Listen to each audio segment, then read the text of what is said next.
What is going on, everybody? Jason here from jasonbracht.com, kmoneymachine.com. I want to welcome you guys to episode number 5 of the Self-Made Show. Thank you guys so much for joining me. We're going to have a special guest here on the show tonight by the name of Dewan Bayney. I'm going to get him linked up and logged into the show here right now.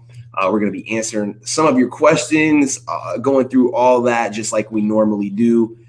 So I'm going to go ahead and invite Dewan onto the show right now, and hopefully this goes through without a problem. I've not done this before, so we're going to get him locked in. So let's go ahead and do that. Go ahead and cool. There we go. So Dewan hopefully should be on board here pretty soon. I'm going to be answering questions and all that good stuff like I normally do. But right now I'm getting everything set up, ready to rock and roll. So where are we? We are in, again, episode number 5 of the show. As you can see, I'm in a new setting, a new background here. I am at my office.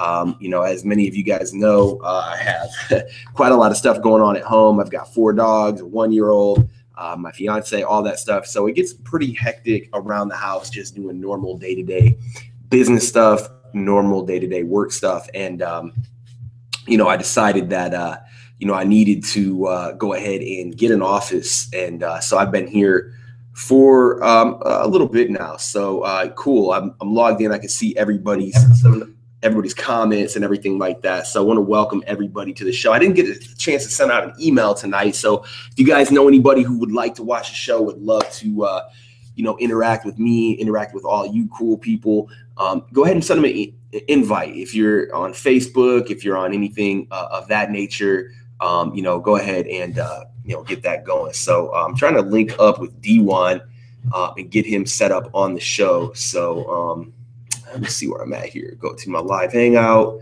and try to get him dialed in here. So let me see.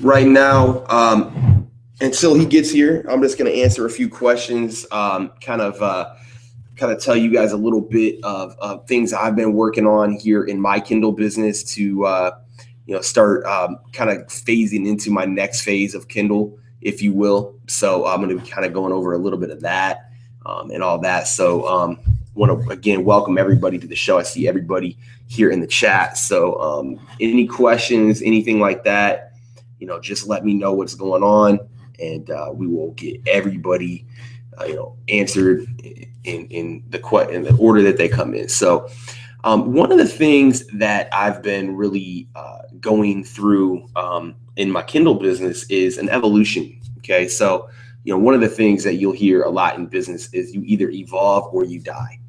So to me, that is the key to, not only Kindle, but business in general. So a lot of what I teach is, obviously create quality books, create books that are, 8,000 to 10,000 words long.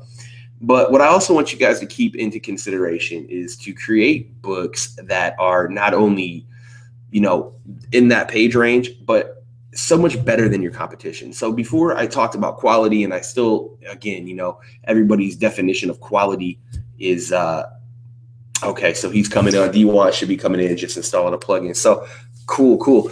So everybody's definition of quality is different. Okay. And that's something that, again, is up to you and up to your readership. But what I'm focusing on is creating epic quality content in my books that cannot be duplicated or replicated, books that consistently not only are better than the competition, but almost make the competition obsolete. So for example, if you're going to be putting a book out on, let's say, coconut oil, what do I recommend that you do? What do I recommend that you do? Well, I recommend that you make that book so much better than the competition that they have no choice but to come to you. And how you do that, I made a video on this tonight. It's uploading right now. But how do I go about doing that? I make sure that first and foremost, I have a great writer. And if you're a part of the Kindle Elite Academy, I'm going to be bringing some great writers into our group. I've reached out to several of them that I've worked with that I know are very good, and I'm going to put them in our group. Me personally, I'm kind of easing off the gas pedal on Kindle Publishing. So I'm not going to be producing a ton of books like I was in the past. I'm going to be producing, books that are still good, but I'm going to be producing less and less books. Number one, I'm focusing more. I make sure that I'm focusing more on my personal business, which is, Kindle marketing, Kindle publishing, teaching that and coaching, rather than just producing a bunch of books. That way I'm not, creating competition within the people that I'm actually trying to teach. So that's one reason. And number two, I just want to focus and take a little bit more time to, pump out quality YouTube videos, improve my course even more and stuff like that. So I'm going to jump into some questions. Welcome everybody to the show. Steve from Rake and Profits here. Jake has a question. He says, could you tell us if most of your Kindle royalties come from a small amount of your books, like the 80-20 principle, or do all of your books consistently sell? If any books start to not sell, do you worry? Very good question, man. That is exactly what I was just talking about previous to this. So D1's asking if I could see him. Yo, what's up, D1? How you doing? Good, Jason. What's going on, brother? I can hear you, man. I think you should be on board with everybody else. Test your audio to make sure that they can see you. And can you guys hear D1? Hey, guys. Can you hear me okay?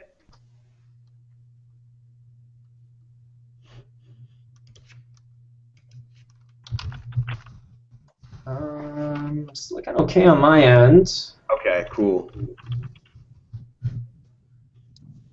So I want to welcome Dewan Bayney to our podcast, to the Self-Made Show. He is a good friend of mine from Vancouver, Canada, and he is into Kindle Publishing. He's running a music business. He's basically a jack of all trades. A lot of you guys already know him, so he's going to be answering some questions. Looks like they can hear you, Dewan, so that's awesome. Good. So basically, Dewan and I are going to kind of bounce some ideas off each other. He's going to answer some questions. I'm going to answer some questions. But right now I want to answer Jake's question because he was asking about the 80-20 principle. And yes, a lot of that comes from the 80-20. A lot of my income is based on the 80-20 principle. So I would say maybe about 30% of my books make up for the vast majority of my income. I think that's the way in all businesses. And D1, you could probably expound on this as well. Yeah, and it's funny you say that. For sure, absolutely 80-20, but I also want to keep in mind, like, if you're finding something that's working, I don't know, we'll just use coconut oil as a niche because it's kind of out there. I think many people don't even have books there.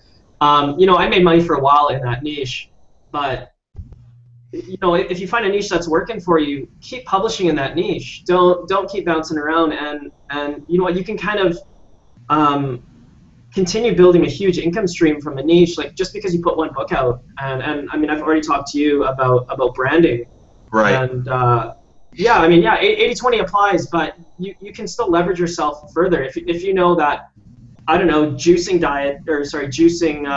books are killing it, put out 5 books in juicing.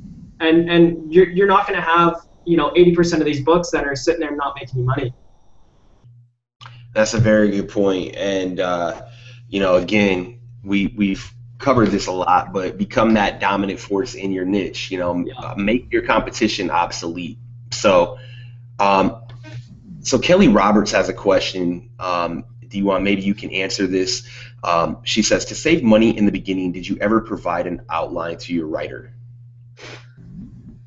Yeah. No. I guess the more I guess detailed your outline is, the better result you're going to get back from your authors. So yeah, even still, I know a lot of people are outsourcing their books and all they're giving is titles and subtitles. I'm still researching. I mean, I can't speak for you, Jason, but I'm giving my authors their entire chapters, or at least the ideas, so that there's no room for margin, there's no room for error. Yeah, I've kind of treaded both of those lines where I was very detail oriented with my writers, and then I've kind of, as I've gained trust with a lot of my writers that I have now, I've sort of eased off and kind of let them get the creative juices flowing. But yeah, I think in the beginning, to really maximize your quality, to give them a very good outline, and trust your instincts, trust your market research. But yeah, very good question, Kelly. And D1, this is a question I want to jump into, and you can expound on this too. Dave Cozell says, Jason, what are some tips you can give me to make sure we don't have problems with Amazon so they don't suspend your account? Dave, I will tell you one thing. I've been very, from day one, very, very adamant about protecting my account at all costs. So what I do is I do not publish in any niches that are considered gray areas. So anything that has to do with like a copyright. So a lot of my colleagues in the past have got in trouble when they've jumped into, let's say, like Duck Dynasty, for example. They've wrote books on that. They've wrote books on other things that are kind of in that gray area. So I keep it very vanilla.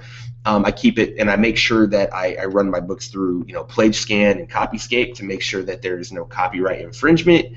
And really, just if you do that, you should be fine.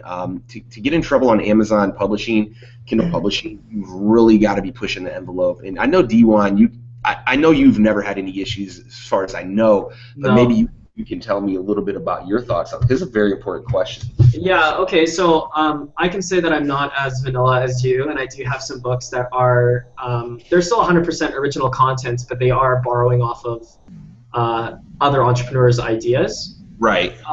But the kind of way that I've protected myself is that I've actually created a separate corporation now and put it in a completely separate KDP account. So I've got a total of 3 KDP accounts now. So I've got one that's for personal publishing.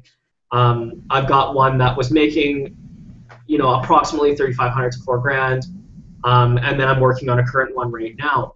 But by me separating my KDP accounts, if I decide to take some risks and create some books that I still know will help people, but may open me up to a little bit more of issues, I'm not losing the entire account. I'm not losing $8,000 or $10,000 a month. I might only be sacrificing $1,000 or $1,500 a month account. And I think going forward, for every 75 books I have, I think I'm just going to open up a new corporation, right? And then just leave it separate. And on that note, my corporations will be niche specific. So I might have something for, say, New Age spirituality, health and wellness, business development, and then they can be their own small entities. And as I start building blogs behind them or ClickBank products, whatever it is, they could be sellable assets in the future. I don't know, right? So that's the way that I'm kind of structuring my business right now. That's a very good point. I think that, everybody watching this right now, if you guys do not have a limited liability company, a corporation, or anything like that, it's going to vary from your country, from your state. But I go to LegalZoom and I set mine up, and D1's exactly right. You never want to have all your eggs in one basket. So as you produce more and more books, for me, like 100 books, that's as much as I like to have on an account. I don't like to flood my account with that many more books. So very, very good point, D1. And Dave, that's a very good question because, again, and D1's probably running this, friends, colleagues that have had their accounts suspended because they weren't doing things the right way. Kelly Roberts says, can you have multiple KDP accounts with the same tax ID number, or does each account have to be its own entity? The answer to that question is each account has to be its own entity. If you're going to have accounts, you need to have an LLC or a corporation for each individual account. So, and to add on that, I'm not sure if there's any Canadians here, but as a sole proprietor, it still applies the exact same. So you do have to register multiple corporations in order to get, I guess in our case, it's an EIN number, which then gets supplied to the IRS for you guys. So, D1, you might be able to answer this question for me. I've asked some of my coaching students this question. No one's been able to definitively answer it for me, but why are Canadians on like the cutting edge of internet marketing?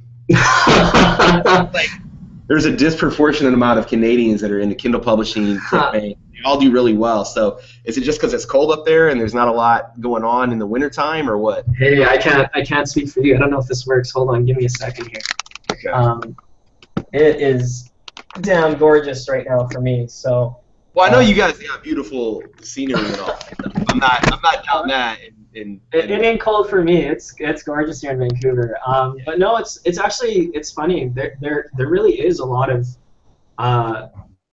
Canadian online entrepreneurs for whatever reason. And actually, funny enough, it's probably harder for us, especially with, I mean, I can speak for physical products. Like, our shipping costs are atrocious here. Right.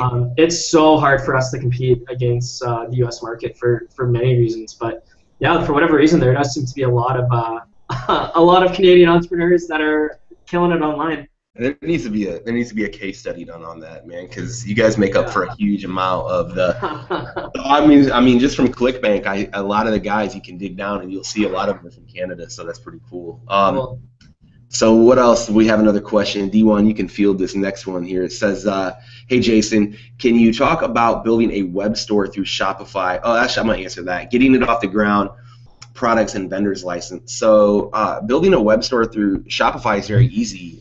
It's the way I look at Shopify and similar websites. I use Shopify for my e-commerce needs, but it's kind of like Facebook. You install like a theme for your website, and you really just plug and play your information or your products. I like to dropship, and there's a lot of websites you can find dropship products from, so that way you don't have to stock a lot of inventory. I used a website called worldwidebrands.com, and D1, I know you've done some stuff with that, so you can talk about that too. Yeah, I dropshipped with eBay, probably 6 or 7 years ago. I think you had your stint with them too, right? You said it was a blessing leaving eBay. I didn't dropship for long. Quite honestly, I was just too young and inexperienced enough and didn't care about my business, and that's why I didn't succeed the first one. But I did also just recently exit out of a Shopify website, which was Incense Library. And yeah, I think Shopify is probably one of the easiest solutions out there. Yeah, I endorse them fully. I know a lot of the big guys in the industries. Tim Ferriss has a competition going on right now. If you go and you start a web store through, I think it's shopify.com/Tim, you can meet Tim Ferriss, Richard Branson, all these guys on Richard Branson's private island.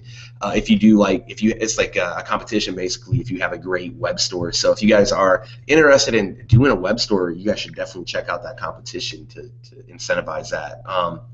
So Dante asked, how do you encourage and get more reviews from your readers? So D1, maybe you can jump in on that one. Yeah, okay, so first of all, if you don't at the end of your book have the Amazon URL leading directly to the review page, you need to do that now. So you'll have to publish your book on KDP first to actually get that URL link. And then at the end of your book, you want to be putting thank you so much for reading this book. If it gave you a ton of value, it would be amazing for you to leave a review. And don't just leave a link to the actual book.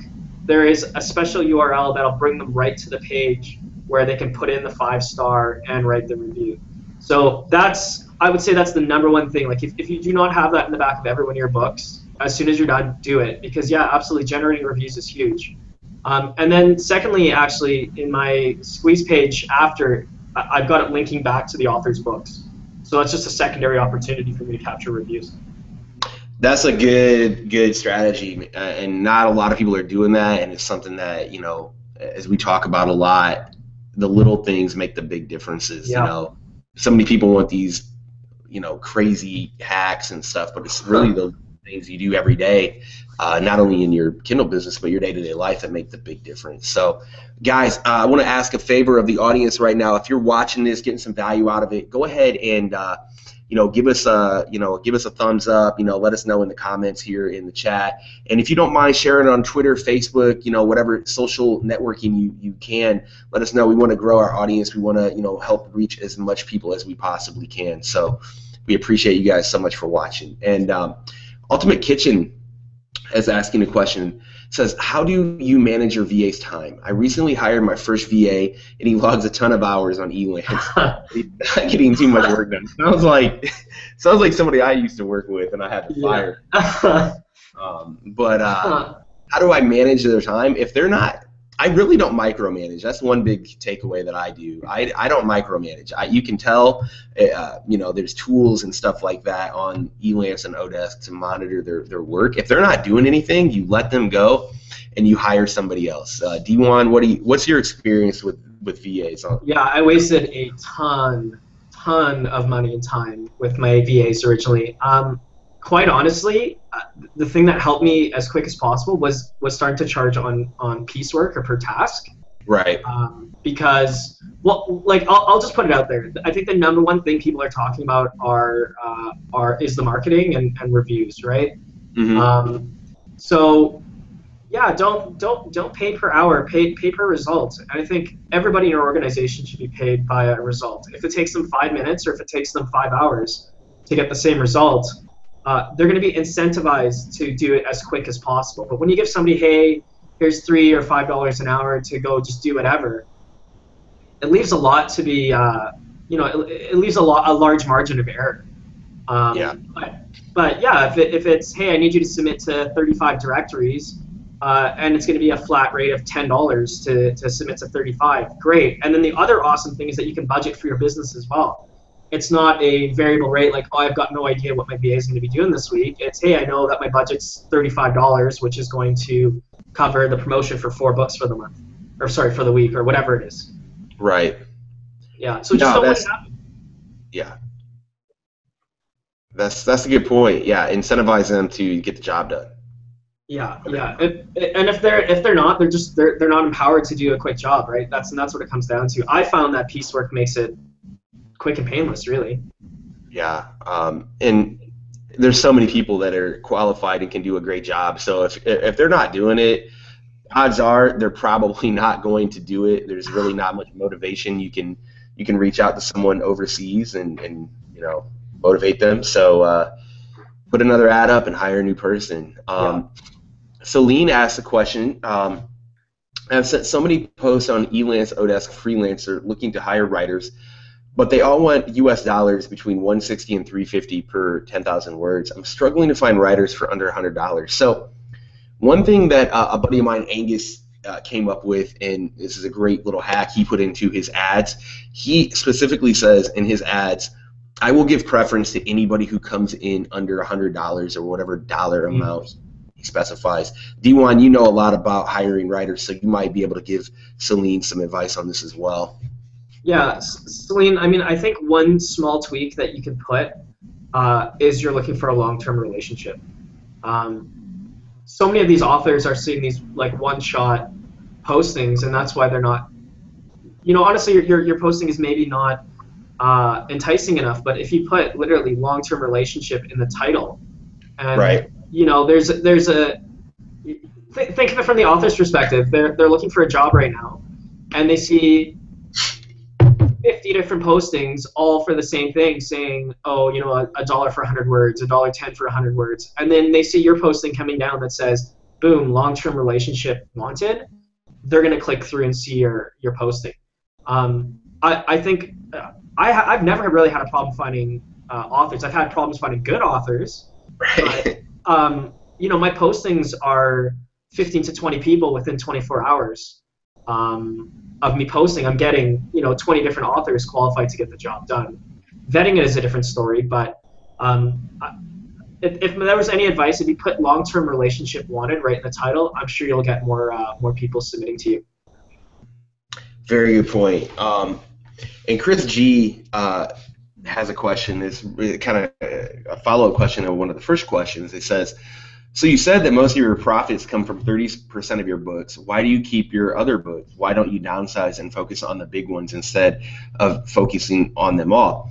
Because the way Amazon's set up is once you have your book out there, there's really not much that you really have to do. And you'll never know what your 30% is until you put them out there. So, yeah. Again, when I have a book that I put out, sometimes I think I'll have a hit on my hands and it doesn't do well. Whereas other times I put books out that I'm like, who would read this? And people would, it's my bestseller. So you never know what your 20% or your 30% is. You have to keep doing it. And then once you find that, you like Dewan mentioned earlier, is you really try to focus in on that niche and dominate it. So that's a good follow-up question. And then D1, Kelly Roberts has a question. She says, I have watched a lot of videos this week and haven't seen any mention of a reference page. Is it uncommon to have a reference page on a Kindle book? I'm not quite sure.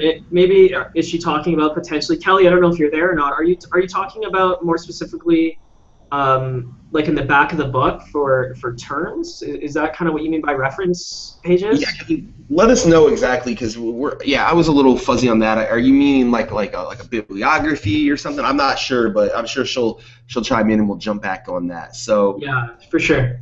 And Royal Rubies, pretty cool name, says, Jason mentioned in another video that he uses Google and Twitter trends. However, I found that some of these topics are non-existent or profitable on Amazon, especially on celebrities. So, for me, that's just one little thing that I do. It's not the Google and Twitter trends isn't like a dominating factor in how I do niche research.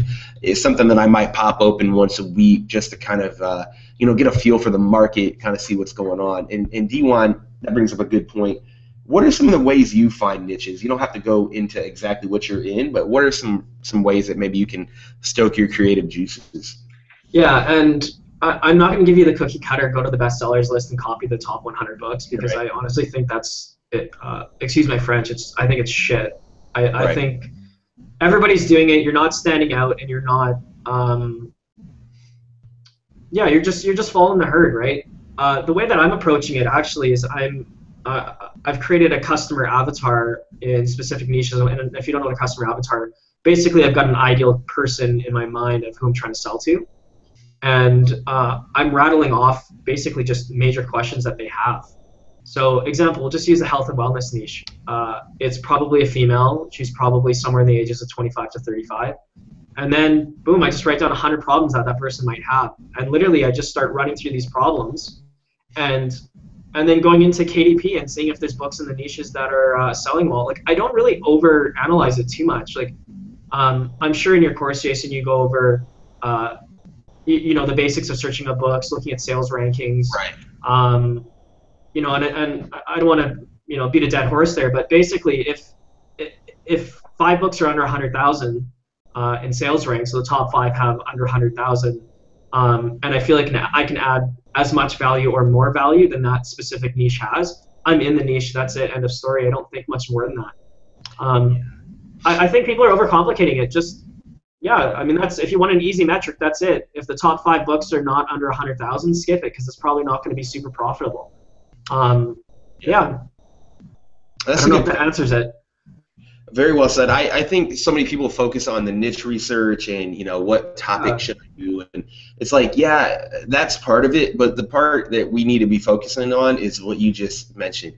How can I help somebody overcome something? How can I help someone accomplish their goal? Once you start asking those questions and finding out those answers and then producing those books, you're going to find tremendous success. So can I add something to that, Jason, quickly? Sure.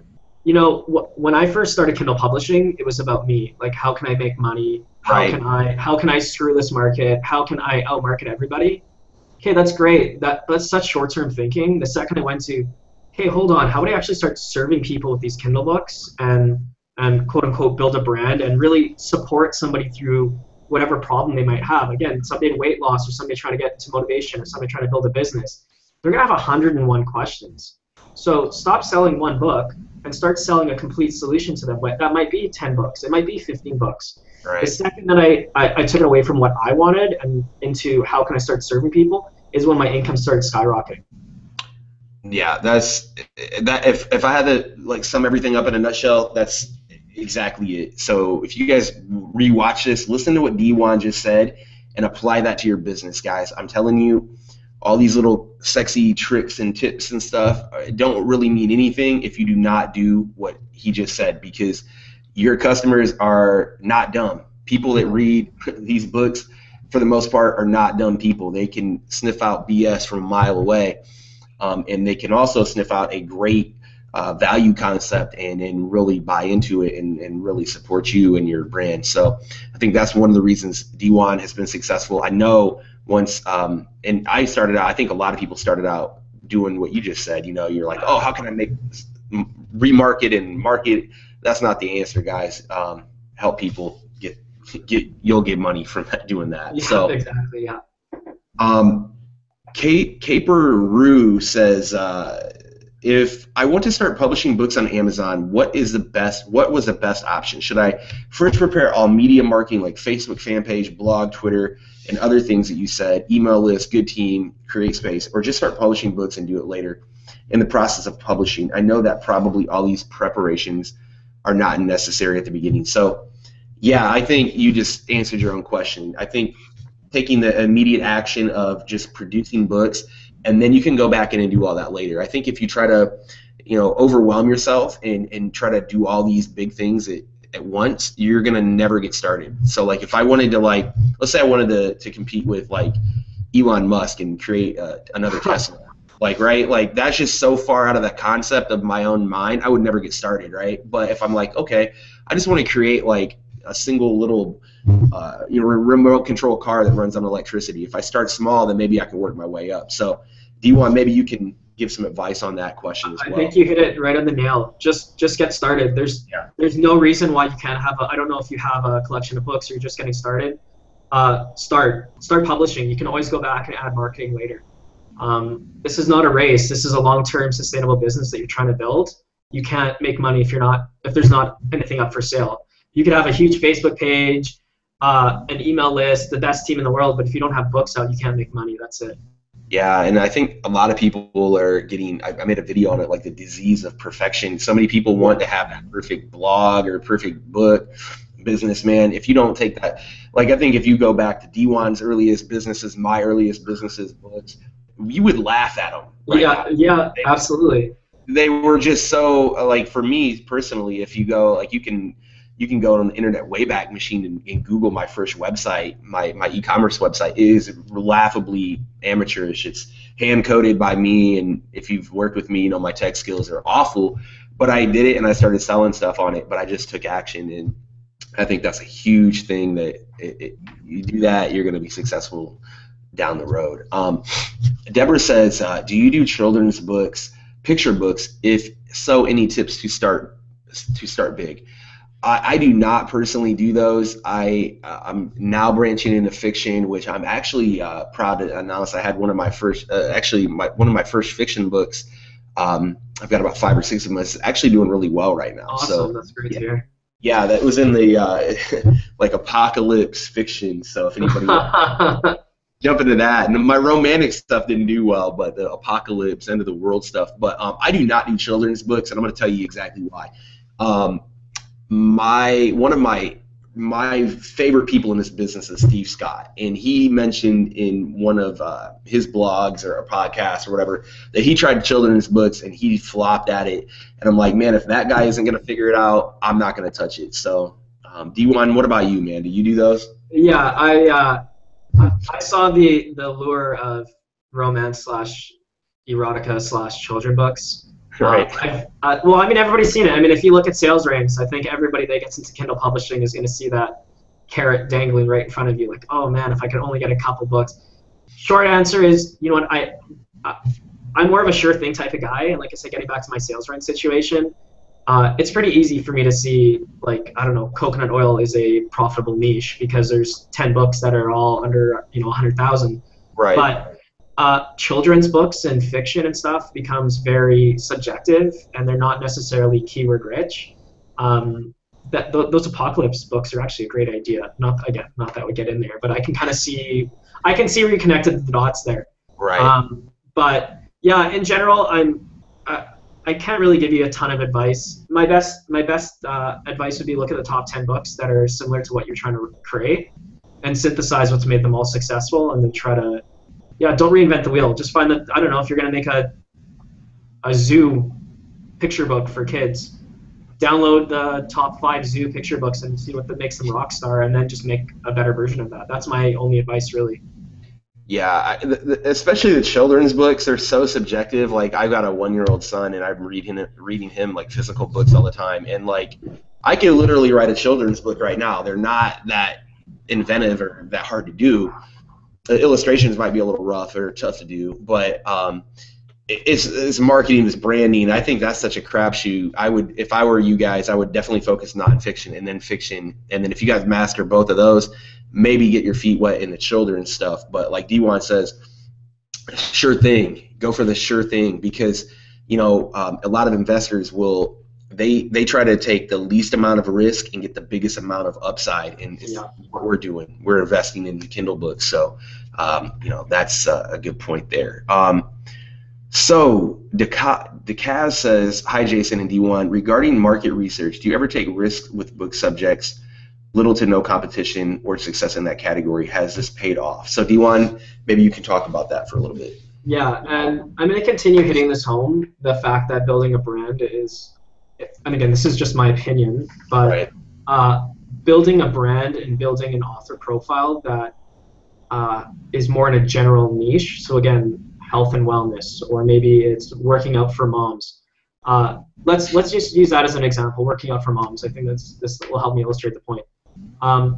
You can put out 5 different books that are not in profitable niches, but if you've given value in 4 other profitable niches, I've hit huge home runs with books that there was no other books out on the market, but they never would have found it if it wasn't for them being led through my author profile to begin with. I've had books do $600 to $700 in a month, but then I've also had books flop. Like I've lost probably just as much putting out random books that should have hit but didn't. But I mean, it works out in the wash. My honest advice is, if you have a strategy in place where you want to serve somebody over long term, absolutely go for it. But if you're just kind of shooting in the dark with no idea, there's tons of low-hanging fruit out there still. You don't have to be publishing in where everybody else is publishing, and that's why I don't really suggest using the bestseller as your be-all end-all. Search through the category listings, go really deep. You'll be surprised of completely untouched markets with 3 books, and they're selling like 10,000 in the sales ranking. Some of my best hits have been on stuff that I've mentioned them, and I'll mention them now because the market's been kind of flooded. But like hydrogen peroxide, when I got into that niche, there was nobody, and there was one person in that niche, and I'm like, and like you said, I had my author who had a following, that had, the brand was built up, and people found it through that, and then it just spread like wildfire. So, guys, don't think really, out of the box sometimes. Like hydrogen peroxide is a thing you can get anywhere for like $1, right? But it has a lot of uses. It has a lot of different values to different people. So don't just think, big picture, or have to go crazy big. You can really niche down and get some very good success. Again, it comes down to solving a problem, right? If you think your book's going to solve a problem, it's not going to harm you by having that book out there. But don't think of it as a Hail Mary type thing, like, oh my God, if this book catches, I'm going to make $1 zillion. No, it's a long-term business, right? So, go for it. Again, we don't really know what your current situation is, but. Yeah, so you got to take a risk. I mean, you want to have some value. You want to have some things that are, if you can get a sure thing, but there's no such thing as a sure thing. So you have to roll the dice, and you'll be surprised what you can hit if you are, playing in a field that very few people are playing in. Real quick, Zeron has a question. We've answered this before, but he says, hey guys, how much do you pay your VA to get reviews? Do you do it per book or base it on the amount of reviews they get? That's a very subjective thing. I know some people who do, they'll like $2 to $3 a review. I pay my VA a flat rate, and then I pay her like above bonuses for, incentives and things like that. But D1, what do you think? I know you do the incentive based for the most part. Yeah. And you said it's so subjective. Like I've got a team of 3 people, actually 4 people now working for me. But yeah, it's turned into a bit of a hybrid thing where now they're a marketing team and it's not just review swaps.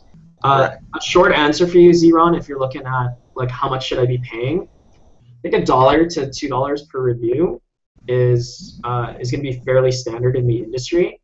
But you want to be holding these guys on for long term and have them do other things. I've got a manager VA that she kind of passes it off to the other 3 people, so it kind of mitigates my risk as well. So if somebody gets sick or somebody's got to take a vacation, my business is not ground to a halt. Mm-hmm.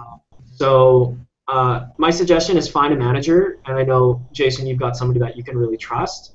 I pay her a lot more than what $1 a review would be, and then she's managing a team underneath her. And that would be my strong advice, Z-Ron. Yeah, and on the virtual assistant question, while we're here, one thing you're going to want to do is pretend your VA or anybody on your team gets hits by a bus. What do you do then? Yeah. So think about it like I like to record what I do. I like to have videos of what that person would do. So if they quit, if they have, I've had to replace people, and then I had to completely retrain somebody.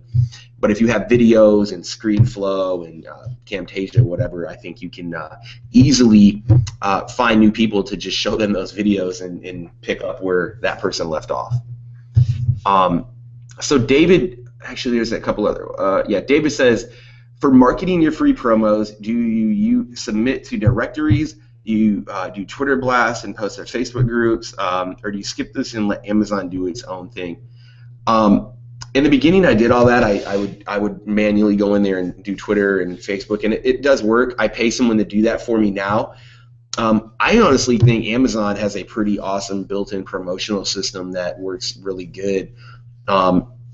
So for like a basic book that I'm putting out, I won't do a ton of outside promotion, but if I'm doing a more in-depth book, maybe something I wrote myself, I'll get a little bit more creative with it. So, Dewan, what do you do when you're putting a book out? Do you go full crazy with it, or you just kind of let Amazon work its magic? Yeah. So this is 80-20, right? I'm gonna be honest. I think most Facebook groups are just spam groups. Yeah. And nobody's actually taken the time to download stuff. Just recently, though, I've been starting to post in forums, and how can I put it this way? You're only going to get so many downloads within that 5-day period. There's Fiverr gigs that you can buy and this and that. But for the most part, if your book is good in a high-quality niche with traffic already there, like you said, Amazon's going to, for the most part, take care of the rest. Remember, the purpose of your free promo is basically to solidify the sales rank for when it goes paid, really. Right. And then everything else after that, I think people have to get out of the mentality of, I said it, forget it, and it's done forever. Okay, I went through a 5-day promo, but you should always be promoting your books, always. Yeah. So again, getting to health and wellness, you should be on bodybuilding.com forums and posting your top 10 weight loss tips. That's how you should be thinking, right? Not just, hey, it's on a 5-day promo and that's it. So there's no magic bullet. Just put it out there. If you said, hey, what's the top 5 things to do? Submit to directories. But it comes down to niche selection. And if you feel like putting in Facebook groups, great. But I don't think you should be posting it to those, hey, I've got a free Kindle book. You should be posting in health and wellness. Exactly. Groups. Yeah. The Facebook author pages are what D1 said, they're kind of spam. It's just people are throwing their books up. The readers aren't there. The readers are in. So if you're in a green smoothie niche, there's a lot of groups about green smoothies on Facebook that you can join, and you post your free book there. Those people are very receptive, and then you start building your audience. It's very easy to join those groups, and I recommend that you guys do that. So Andrew Lynn has a very good question. He goes, what is the best way to find your 7 keywords for your book? Any suggested software method? Dewan, what do you do when you're looking for your 7 keywords? Yeah, this is, I won't say a tough one. Yeah. How can I say it? Everybody has their own method, so I can only speak from my experience. Let's use coconut oil as an example. Yeah. I won't. Everybody in the world is gonna have a book on coconut oil. Funny story, Jason. Me and you were, I think, 1 and 2. When I just first got started, you were one of the first books that I saw, and I'm like, man, I'm taking this guy down. So funny story. Anyways, but yeah, coconut oil. I tend to not. I think people are stacking too many keywords in there, like they put in coconut oil hacks, coconut oil skincare, coconut oil. I kind of I'm branching out a bit more. So it's like if somebody likes coconut oil, maybe they'll like hydrogen peroxide. Maybe they'll like, do you know what I mean? So I'm kind of spreading it out a little bit more. Whether that's super effective, I don't know, because there's really no feedback from Amazon, right? Which is the only Yeah. the only bad thing. But again, don't overthink it. Like what do you think your customer would be typing in, or complementary things that your customer might be typing in? So again, if they're doing like green smoothies, maybe they're also typing in paleo as an example, right? Yeah, I mean, that's a good point. I personally like to do just auto-suggested keywords. I keep it very simple.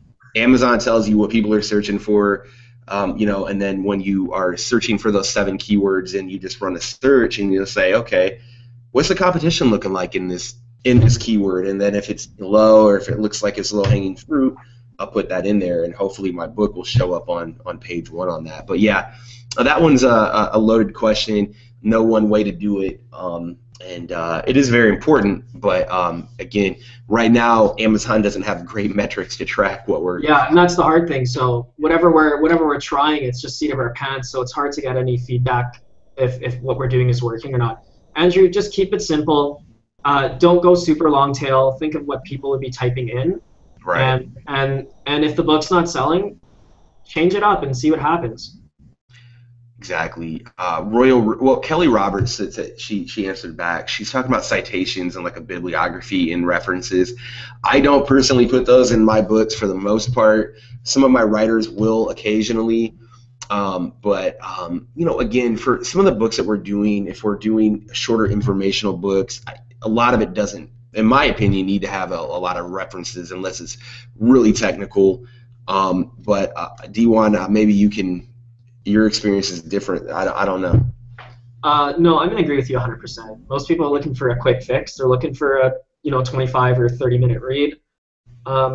Kelly, if your book is very specific where you need to cite people, do it. But I think, Kelly, the right answer is just serve them. However that person feels, however you can serve them best. If you think that bibliography and reference and citation is going to serve them, then do it. Just put out the best book possible you can, but don't get hung up like, you put in a piece of information and, oh my God, I don't have a citation, so I shouldn't publish it. Just get out there and serve people. Yeah, and one thing about the way Kindle and stuff is set up with the e-reading devices, like, it makes citations kind of weird. So if you're reading like a big book, like a paperback or a hardbound book, you'll have the text in the book, and then the citations will usually be on the right side of the page where it kind of goes into a little bit more detail. With Kindle, you can't do that, or if you can, it's kind of weird to even do that. So I don't even recommend it, again, unless you're doing something really, really big and technical. And Royal Ruby says, do you guys ever do affiliate marketing or list building within your books? Is this a successful strategy? Seems like nobody ever signs up for my email, even when I get loads of downloads. If they're not signing up for your email, then you need to go in and definitely recheck what you're giving them, or what offer you're giving to get their email.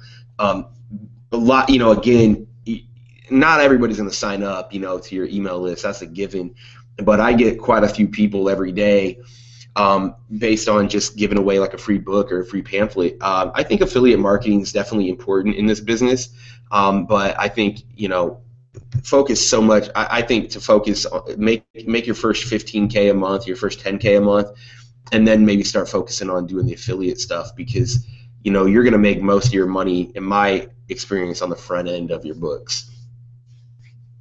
Royal Rubies, he hit it on the nail. The reason why people are not signing up is because you don't have a compelling enough offer. That's it. That's bottom line. If sack it in there, make it so irresistible that they would feel silly to not put their email in. In regards to affiliate marketing and list building, I've got a few free books that are funneling into ClickBank products right now that are making me some quite good money. Yeah. But Jason's 100% right. If you haven't made your 6 figures on Kindle, Kindle is one of the lowest hanging fruits internet marketing businesses I've ever seen. The setting up the affiliate programs, list building, setting up Aweber, autoresponders, it's a whole lot more work. And you're not going to get the immediate feedback. So, yeah, it should be in the back of your mind. But Jason's right. Make your 6-figure business up front on Kindle, and then you can start focusing on the list building. That's just my opinion. Again, you might hear it different from other people. but it's gonna be a hell of a lot less work to make 100K starting off in Kindle, and then you've got those assets that can drive traffic to affiliate stuff after. Right. Yeah, I'm gonna make some videos in the future on some really in-depth. In the course, I have them in there, but I'm gonna make some more videos on, some in-depth, affiliate marketing stuff. But yeah, focus on your books. Focus on getting your 6 figures a year on Kindle.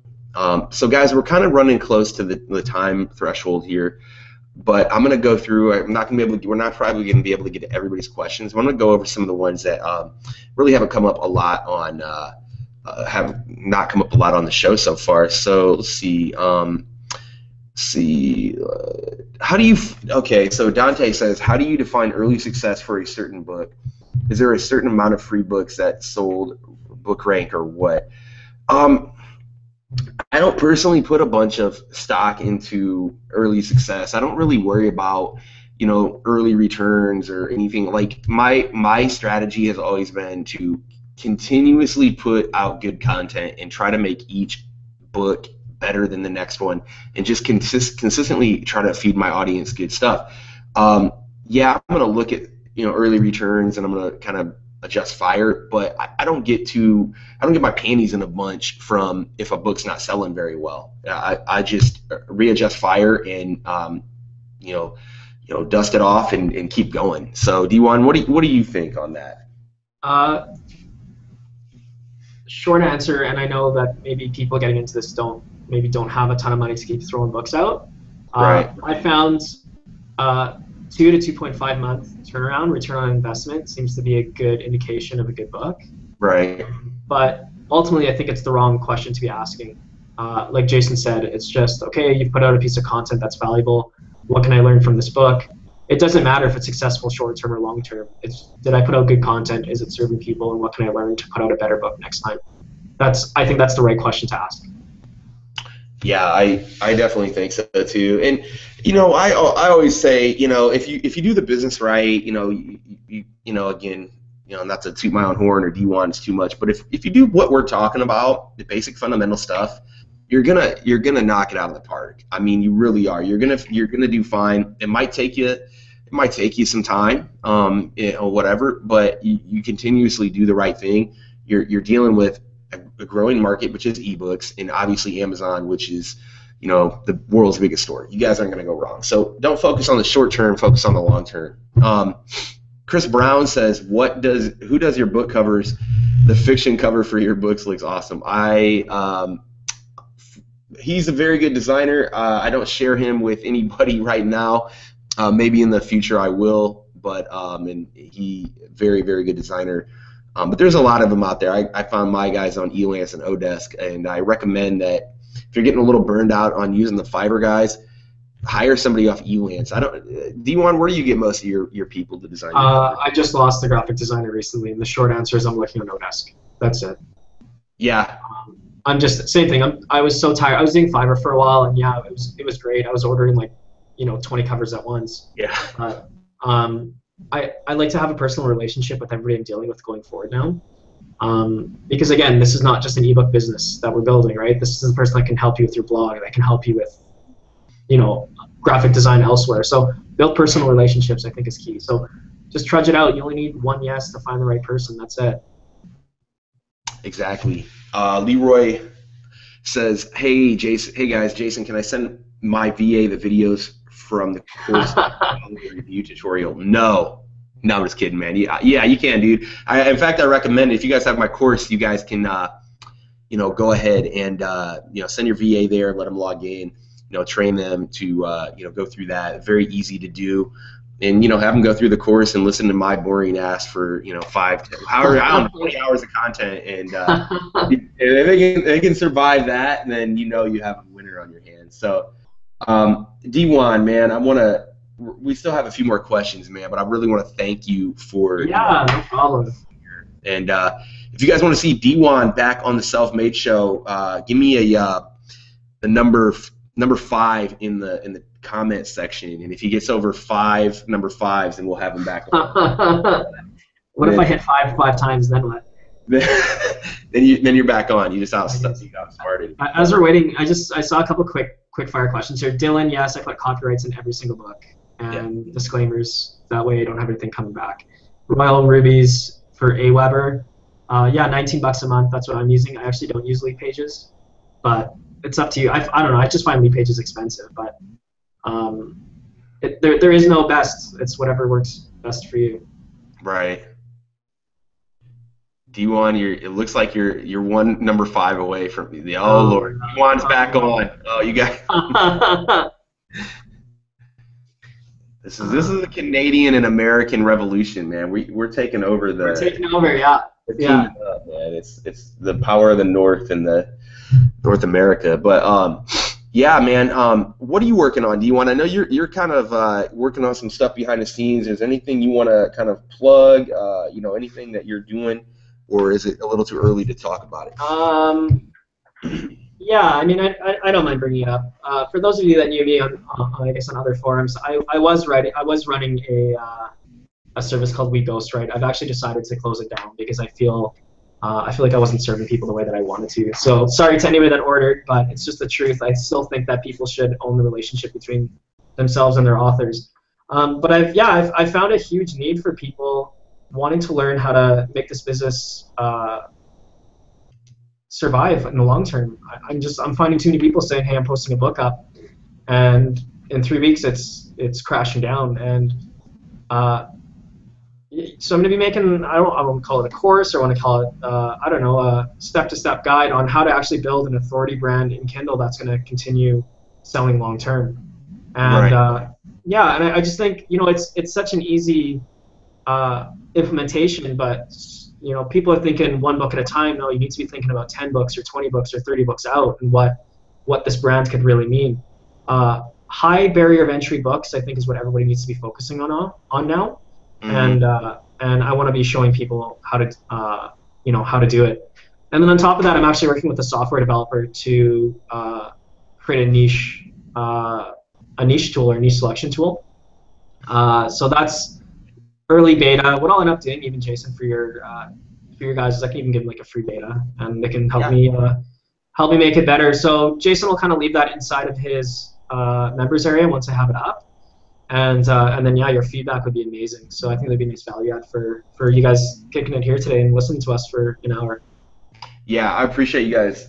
And one thing, D1, do you have a guitar behind you? We've got some requests for you to pick up that guitar. No, not at all, man. Yeah, maybe in another video. I actually run a record label as well. That's been my passion for the last 3 years. So when I'm not hacking it away internet marketing, music's is my true passion. So what we need to do is we need to have a podcast, and then you can record the intro, like do an intro drop for us, and then we'll be real professional. We're like one of the few people that are doing a live show, which is pretty cool. So I know that's pretty awesome. There's not too many podcasts out there that I think that are really doing a consistent live. So we'll definitely. Dave Cozell says, what does high barrier entry book mean? Again, it's subjective, but things that are very hard to duplicate. So one example I'll give you that I've done are language learning books. So I had to hire somebody that obviously was bilingual.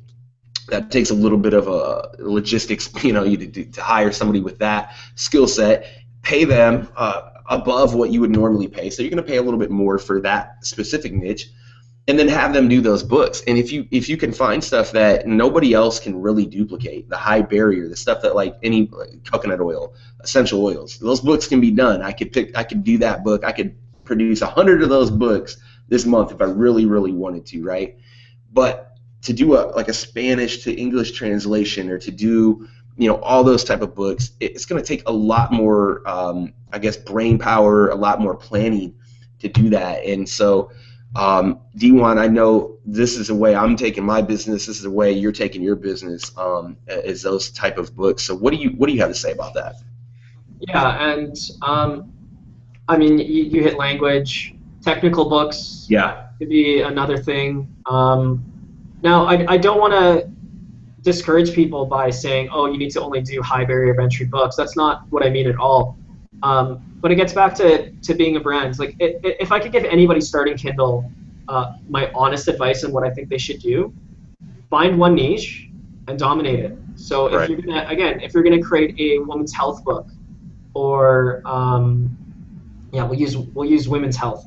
You can create a book on weight loss for women. You can create a old age fitness guide because people that are 50 years old, or maybe like it's exercises for being over 50 as an example. You create 10 of those books for a specific author, your pen name. Now you've got an asset of 10 books under a pen name that it's going to be way harder for somebody new just coming in, just posting one book.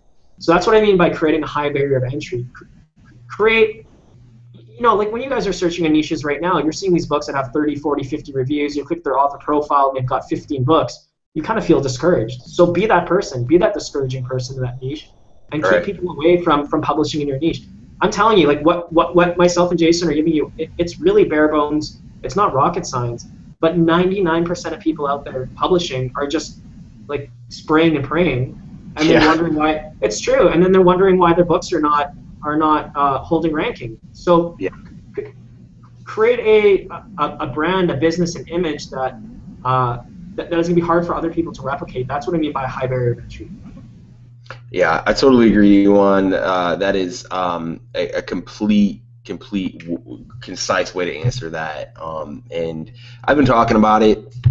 Everybody wants the quick stuff, and no offense if you guys are asking that question, and it's a very logical question, but the keywords and the niche research and stuff like that, the stuff's important, but the big stuff, the stuff that the 80-20 on just making good stuff and making good brands and stuff like that can't be duplicated. That's going to power you guys throughout the years. I can give you guys quick tips to make a quick buck, but if you really want a big business and a business that lasts for a long time, do what we've been talking about on this episode, and you guys are going to be well above everybody else. I promise you. Yeah, agreed. Fundamental, guys. There's no quick fix. Just do the fundamentals well and serve people, and you guys are going to kill it. Yep, exactly. So, Dewan, I want to really thank you for doing this, man. Maybe we'll do it next week. Maybe, I don't know, man, depending on your schedule, because it's definitely a lot easier to do this show with another person, because talking for an hour straight is pretty tough. So. Yeah. Awesome. No, I'd love to. We'll chat this week and see if it lines up for both of us. Awesome. And thank you guys so much for watching the show. I'm out of here. Dewan, we'll see you next week or soon. And thank you guys very much, and we'll see you on the next show. Okay. Ciao, guys. Thanks so much.